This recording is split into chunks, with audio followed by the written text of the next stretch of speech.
ખુલ્લેઆમ લૂંટ. આરટીઓની નજર હેઠળ આ ગાડીઓ ચાલી શકે નહીં. નંબર પ્લેટ નહીં, પાર્સિંગ લાઇટ નહીં, ઉપર તાલપત્રી નહીં અને ઓવરલોડ.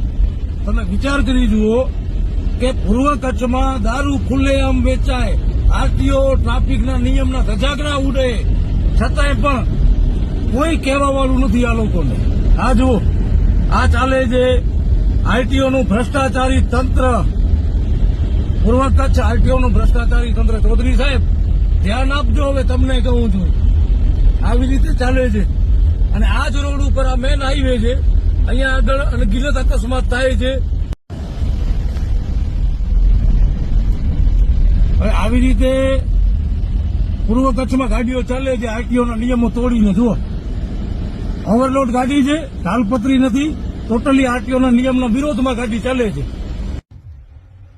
મોટી ગાડીઓ બેફામ ચાલે, ઓવરલોડ ચાલે, કોઈ આરટીઓ ટ્રાફિકના નિયમ મુજબ નથી ચાલતી. પણ નિયમો ક્યાં લાગુ પડે? માત્ર અને માત્ર ટુ વ્હીલર અને ફોર વ્હીલર ઉપર.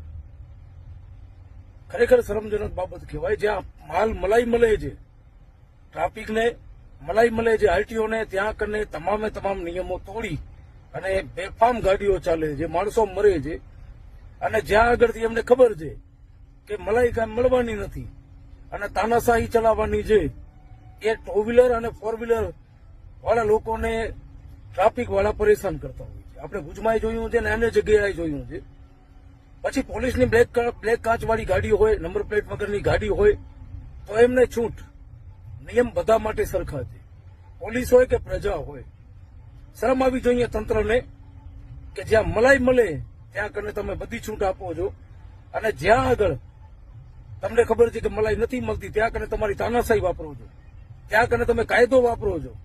વાપરો ને કાયદો. મોટી ગાડી, મીઠાની ભરેલી ગાડીઓ ઉપર વાપરો ઓવરલોડ ગાડીઓ ઉપર કાયદો તમારો.